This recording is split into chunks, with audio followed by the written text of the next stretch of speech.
Bonsoir à tous. Vous faites bien de vous informer via RTI2 à la une de l'actualité de ce mardi 5 septembre 2023. Reporté en raison du deuil national décrété par le gouvernement, la 10e édition du prix national d'excellence a eu lieu ce mardi en présence du chef de l'État ivoirien. Les lauréats sont issus des secteurs publics et privés ainsi que de la société civile.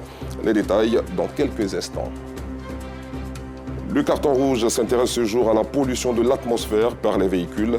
Les propriétaires de ces engins qui agressent l'environnement sont au banc des accusés. Voici pour le sommaire. Bienvenue. Première destination de cette édition, le palais présidentiel, à Abidjan Plateau, où a eu lieu ce mardi la 10e édition du prix national d'excellence. Une cérémonie présidée par le chef de l'État, Alassane Ouattara, qui a félicité les 83 lauréats, ici des secteurs publics et privés, ainsi que de la société civile. Ils ont reçu chacun un trophée, un diplôme et un chèque d'un montant de 10 millions de francs CFA. Parlons éducation nationale à présent. Les inscriptions au CP1 et à la maternelle ont démarré depuis hier dans tous les établissements publics. Pour l'heure, ce n'est pas la grande affluence dans les écoles. Certains parents traînent encore les pas, tandis que d'autres se renseignent, selon notre reporter Clarisse Cagnala, qui a sillonné des établissements de la commune de Bingerville. Voici son compte-rendu. Ce n'est pas encore la grande affluence pour les inscriptions en classe de CP1 et à la maternelle, ici à l'école primaire publique EPP, municipalité de la commune de Bingerville. Depuis ce matin, ces enseignants n'ont pu inscrire que 2 enfants au CP1. Depuis la date du lancement des inscriptions au CP1, du 4 septembre 2023 jusqu'au jour 5 septembre 2023, l'affluence est très timide. Nous avons à ce jour 28 inscrits au CP1, dont 20 venant de la maternelle et 8 inscrits avec ou sans extrait de naissance. Donc nous demandons aux parents de venir inscrire les enfants. Il ne faudrait pas qu'ils attendent à la fin des inscriptions au CP1 pour venir se plaindre. Parce qu'à partir de cette date, nous n'allons pas prendre d'élèves au CP1. Ce sont les consignes qui nous ont été données. À la maternelle, la majorité des parents viennent pour des renseignements en ce qui concerne les dossiers à fournir pour les inscriptions. Parmi eux, Charles. Il est accompagné de sa famille. Je suis venu prendre les renseignements d'abord parce que je ne me suis pas renseigné, on vient de déménager. On a fait 1 an dans le quartier. Donc, j'ai eu les renseignements, ça m'a plu, donc je suis très content, je vais aller revenir. On m'a dit l'inscription c'est gratuit, mais il y a les seuils qu'on m'a donné pour aller acheter, pour venir, les paquets de marqueurs, tout, donc on m'a dit d'aller acheter pour venir. C'est un peu timide, les parents ne viennent pas trop, beaucoup viennent pour se renseigner. Pour s'inscrire à la maternelle, il faut avoir l'âge de 3 ans pour la petite section, 4 ans la moyenne section et 5 ans pour la grande section. Donc pour venir, on prend l'extrait de naissance, le certificat de vaccination. L'inscription est gratuite. Ce matin, un membre du comité de gestion sillonne quelques établissements pour se rassurer de la gratuité des inscriptions imposées par l'État ivoirien. Il y a une note de service qui est sortie émanant du gouvernement qui dit que l'inscription au CP1 est totalement gratuite. Et donc, nous sommes là pour savoir est-ce qu'il n'y a pas de l'argent qui a été pris avec les parents. Et Dieu merci, le directeur n'a rien pris pendant les inscriptions. L'inscription est totalement gratuite et donc nous invitons tous les parents à venir inscrire leurs enfants au CP1 avec ou sans extrait. Débuté ce lundi 4 septembre, les inscriptions en classe de CP1 et à la maternelle prendront fin le vendredi 8 septembre 2023. À quelques jours de la rentrée scolaire, une question se pose. Comment les établissements confessionnels islamiques la préparent? Si les écoles scolaires laïques et confessionnelles chrétiennes s'activent pour les préparatifs, les établissements islamiques reconnus par le système national ne comptent pas rester en marge. Quel est donc le dispositif organisationnel mis en place? Réponse à cette question avec Yacouba Koulibaly qui en a visité certains dans la commune d'Abobo. Un élément commenté par Anissette Konan-Blessing. Depuis leur intégration au système d'enseignement laïque national, les établissements confessionnels islamiques sont dans la dynamique des préparatifs de la rentrée des classes. Ici, dans cet établissement confessionnel, au quartier Avocatier dans la commune d'Abobo, le dispositif organisationnel pour les inscriptions est mis en place. Yacouba, parent d'élèves, vient de s'informer sur les formalités dans la nouvelle école de ses enfants. Mon enfant fait 4 ans ici. Cette année, j'ai décidé d'envoyer mon enfant ici On m'a dit ici, on enseigne bien. Donc, je suis venu faire l'enseignement. Sa fille est née toute heureuse, lui promet un bon résultat à la fin de l'année scolaire. Je suis satisfaite de venir dans cet établissement. Je vais faire mon effort pour avoir un bon résultat, pour que mon papa soit fier de moi. Pour éviter la confusion dans le choix des couleurs des tenues d'école exigées, l'établissement propose des uniformes. L'année dernière, on a donné le choix à tous les parents d'acheter des tissus ailleurs. Et on a vu la différence des couleurs. Donc cette année, on a voulu vraiment que toutes les couleurs soient les mêmes, quoi. Donc c'est pourquoi on a voulu vendre les tissus ici. Aujourd'hui, nous allons jusqu'à 400-500 inscrits. Donc je pense que c'est bien, ça avance, les inscriptions avancent très bien. Cette parente d'élève a rempli les formalités d'inscription de son fils, affecté en classe de 6e. Elle profite de l'occasion pour acheter des uniformes vendus sur place. Ce matin, je suis venue pour l'inscription de mon enfant qui est affecté ici, qui passe en classe de 6e. Donc j'ai payé la tenue ici pour ne pas avoir une différence de couleur par rapport à ses autres camarades. Après maintenant, je vais envoyer ça chez le couturier. Par la grâce de Dieu, en tout cas, pour un devis, ça se passe bien. Face aux difficultés financières de certains parents d'élèves, le fondateur de l'établissement revient sur les mesures d'assistance sociale. Bon, il y a les cas sociaux qui me reviennent autant quand je suis au bureau. Donc c'est des cas sociaux que nous avons mis un système pour les aider. Il y a des cas que nous prenons totalement en charge, nous-mêmes. Par rapport, nous connaissons, on connaît les parents, on essaie de l'aider tant qu'un peu. Il y a des cas qui sont à 25% d'aide, il y a d'autres qui sont à 50%. Il y a d'autres, on leur dit seulement de payer les matériels didactiques pour l'enfant. Et le reste, Inch'Allah, nous, on se charge. Autre établissement, autre réalité. Au quartier Akeikwa, toujours dans la commune d'Abobo. C'est la visite du chantier et des salles d'inscription par le fondateur, Mamadou Doumbia. On a visité tout à l'heure la salle de correspondant fichier et on a aussi rendu visite aux éducateurs qui ont commencé à inscrire les enfants. Donc l'affluence est, comme vous le constatez, les parents sont en train de venir inscrire les enfants. Vu l'influence des parents d'élèves, nous avons décidé cette année de construire des nouvelles classes. Comme vous l'avez constaté, nous avons cette année près de 10 classes qui seront en finition. Et Inch'Allah, d'ici la rentrée, tout sera fin prêt. Une fois au bureau du responsable pédagogique, les bulletins du 3e trimestre des retardataires sont exposés. Les emplois du temps des classes et des professeurs sont disponibles. Le directeur des études fait part des innovations majeures liées aux préparatifs de la rentrée scolaire 2023-2024. Pour accueillir la nouvelle rentrée scolaire, nous avons déjà établi les emplois du temps, également dans la liste des manuels agréés par l'État, qui est déjà à la disposition de tous les enseignants. Nous allons faire d'ici la fin de la semaine la réunion de bilan, la réunion d'entrée avec les enseignants au niveau des inscriptions. Nous avons créé une plateforme qui nous permet d'informer régulièrement les parents d'élèves des vécus de l'établissement et même des informations du ministère. La preuve en est que nous avons relayé l'information des inscriptions et c'est suite à quoi les parents ont répondu favorablement à cet appel-là. Il y a l'engouement autour des inscriptions. Et comme nouvelle innovation, on a mis un système en place qui permet aux parents de savoir à tout instant où qu'ils soient de la présence de l'enfant en classe. Au cours des longues minutes d'attente, cette parente d'élève se réjouit d'avoir inscrit son enfant. Je suis venue pour faire l'inscription de mon enfant, mais il y avait une longue file d'attente, mais on a patienté et j'ai pu faire l'inscription et j'en suis vraiment très heureuse. Car à la fin de l'année, on a de bons résultats au fait et puis on a des élèves qui sont vraiment exceptionnels. En Côte d'Ivoire, la rentrée scolaire prévue le 11 septembre prochain coïncide avec la reprise effective des cours. Pour démarrer donc l'année en beauté, les établissements d'enseignement laïque et confessionnel officiels sont à la tâche. Et puis avant la reprise effective des cours, c'est l'inquiétude chez certains parents d'élèves de la commune de Bingerville qui n'arrivent pas à accéder à l'école primaire résidentielle pour inscrire leurs enfants. Et pour cause, l'établissement se trouve dans un état de délabrement total. Les herbes ont poussé dans la cour de l'école, les toilettes sont hors d'usage, les tables bancs sont abîmées, les toits des classes décoiffés. L'année scolaire y est-elle menacée? Une situation alarmante constatée par Clarisse Cagnala et Clément Bocco.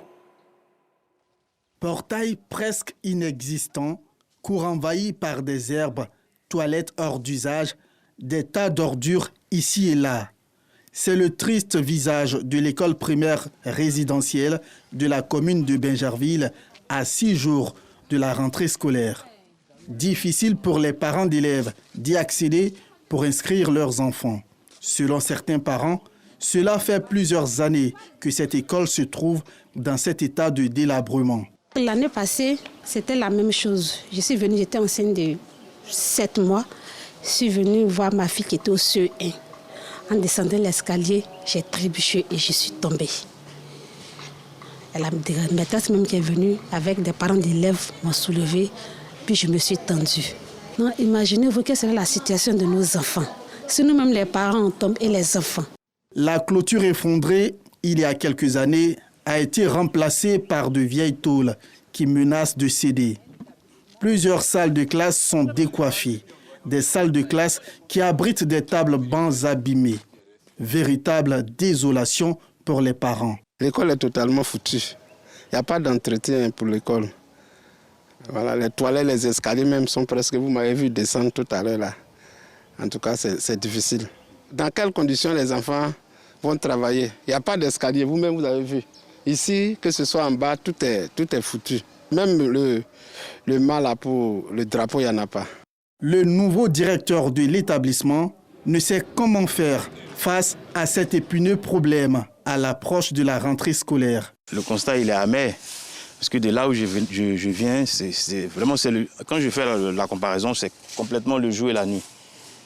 Bon, j'arrive là, je constate que l'école est vraiment délaissée. Il y a beaucoup de problèmes. Travailler dans de telles conditions, ce n'est pas évident. Parce qu'aujourd'hui, on parle d'excellence et tout. Bon, moi, je suis le directeur avec mes autres collègues. Dans de telles conditions, comment mettre la pression même sur les collègues pour qu'il y ait un rendement assez positif? Face à cette situation, les responsables de l'école primaire résidentielle de Bingerville lancent un appel à la tutelle. Une école qui est toujours collée à la mairie. Et puis, bon, quand tu regardes l'école avec l'État, vraiment, c'est pas joli à voir. Je demande vraiment aux autorités compétentes de venir vraiment nous aider par rapport au portail. On n'a pas de portail par rapport au portail. Et les marches qui se dégradent et aussi aux toilettes.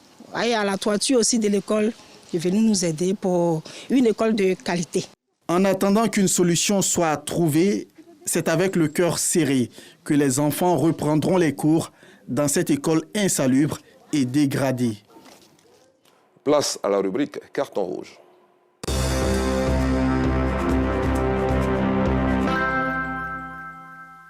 Selon ONU Environnement, chacun a le droit de respirer un air qui ne nuise pas à sa santé. Malheureusement, ce n'est pas le cas sous nos cieux à cause de la pollution de l'atmosphère par de nombreuses voitures à travers des fumées toxiques qui émanent de leur système d'échappement. Voici le constat d'Abdoul Aziz Guira, commenté par Kone Pargasoro de Madongui.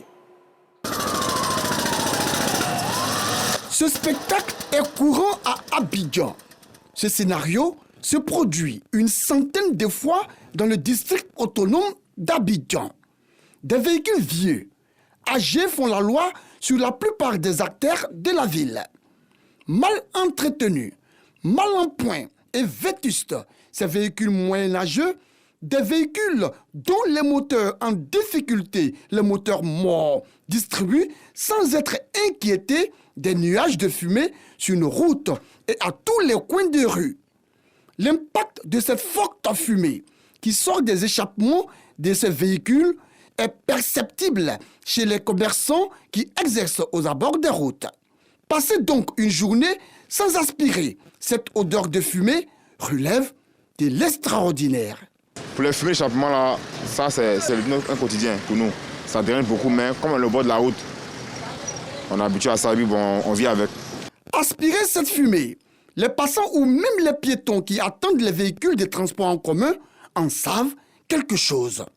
Respirer de l'air pur aux abords des voiries est aujourd'hui une véritable utopie, un rêve, un leurre, une chimère, une illusion. Je suis arrêté là pour attendre les voitures, mais du fait que ils sont arrêtés là, les véhicules qui passent, ça veut que les fumées me fatiguent un peu. La fumée me fatigue, donc j'ai du mal forcément à respirer. Je pense qu'ils devaient envoyer les véhicules à la réparation pour pouvoir bien réparer les voitures, pour ne pas que les voitures fument. Cette fumée polluante qui émane des échappements de voitures est en réalité le fait des véhicules en mauvais état. Des véhicules qui doivent en réalité se retrouver dans des garages, que dis-je, dans des casses et ferrailles. À cela, il faut y ajouter la négligence des chauffeurs et propriétaires des véhicules. Bon, on fait fumer une voiture. Souvent, il y a l'injecteur, il y a l'état du moteur même qui peut faire fumer une voiture. Et puis les voitures, le plus souvent, les voitures qui fument beaucoup, c'est les diesels. Le gasoil même que nous prenons là, si ce n'est pas du bon, ça fait fumer une voiture. Même quand on prend une voiture, une nouvelle voiture, au bout de 1 mois, 2 mois, ça commence à fumer un peu. Non seulement ça gâte le véhicule, de deux aussi, c'est un problème pour les usagers. Ce n'est pas forcément négligent des chauffeurs. Souvent aussi, les patrons, quand on leur dit soit, si la vidange arrive et qu'on dit au patron, ils refusent, ils disent non aux chauffeurs d'aller rouler un peu, de faire un peu de trucs, et puis après ils vont faire tout ça, ça peut faire fumer la voiture. Les propos de ce mécanicien ne sont pas totalement rejetés par les accusés. Ces derniers évoquent aussi l'implication des stations-service dans ce processus de pollution volontaire de l'environnement. Ça, c'est pas nous, ça, c'est les patrons, les dulacers. Normalement, c'est eux qui doivent prendre soin de ça. Souvent, nous, on peut voir le panne qui est là, on peut lui dire à Dula, Dula va dire, bon, débrouille un peu, bon, c'est tout ça qui envoie les trucs comme ça. Nous-mêmes, souvent, ça ne nous arrange pas, ça nous fatigue. Donc, bon, comme on n'a pas les choix, souvent, on a oublié de se débrouiller un peu en attendant que, bon, puisse trouver une solution à ce que, bon, puisse s'arranger en tout cas pour nous. On est dans un domaine où il y a certains qui ont les moyens de faire l'entretien de leurs voitures. Puis il y en a aussi qui n'ont pas trop les moyens de faire l'entretien des voitures. Souvent, quand tu vas dans un garage, le mécanicien n'est pas bien. Mais toi, tu as les moyens de faire l'entretien sur la voiture. Bon, par rapport à ça, vous savez que ton moteur, souvent, ça peut fumer. Un peu, non? Voilà. Maintenant, le chauffeur aussi, souvent, ça va prendre gasoil de dernier au coin qui n'est pas une station-service. Voilà, donc tout ça dedans aussi. En fait, la fumée exhalée par ces véhicules vétustes contient du monoxyde de carbone, connu aussi sous le nom de CO. Ce gaz serait responsable de plusieurs troubles. Il peut même causer la mort des personnes intoxiquées. Dans le monde, on dénombre un peu plus de 137 millions de cas d'intoxication au monoxyde de carbone par an, selon des défenseurs de lutte contre la pollution de l'environnement. Pour le bien-être des populations et de l'environnement, ces véhicules polluants, souillants, ces véhicules qui agressent l'environnement, ces véhicules qu'on pourrait même traiter de terroristes environnementaux doivent absolument disparaître. Et pour ce faire, les autorités compétentes doivent réagir, doivent sévir, doivent condamner, doivent prendre des mesures, doivent prendre des décisions idoines. Vu le danger que court l'ensemble des usagers de la route, vu les maladies auxquelles sont exposées les populations, vu que d'innocentes personnes meurent du fait de cette fumée polluante provenant des échappements de voitures, nous, rédaction de RTI 2, ne voulons rester indifférentes. C'est pourquoi nous attribuons 1, 2, 3, 4 et 5 cartons rouges à tous ces chauffeurs et propriétaires des véhicules caducs, polluants, salissants pour leur indifférence, leur insouciance, leur indiscipline, leur incivisme. Carton rouge également à ces fonctionnaires de police qui en réalité devaient interpeller et mettre en fourrière tous ces véhicules et engins polluants. Vivement qu'une solution soit trouvée pour le bonheur des usagers de la route. En tout cas, que ceux qui ont des oreilles pour entendre, entendent. La rédaction de RTI 2, quant à elle, a parlé. De l'autre côté de la frontière nord de la Côte d'Ivoire, 17 militaires et 36 supplétifs de l'armée du Burkina Faso ont été tués lors d'une attaque de djihadistes présumés dans la région du Nord, a annoncé ce mardi l'état-major qui enregistre aussi une trentaine de blessés. Toujours sur le continent, le président de transition au Gabon, le général Brice Oligui Nguema, a reçu ce mardi le président de la Centrafrique, Faustin Archange Touadéra, désigné par la communauté économique des États de l'Afrique centrale, facilitateur du processus politique dans le pays après le coup d'État contre Ali Bongo. Point final, merci d'avoir suivi cette édition. Bonne soirée sur RTI2.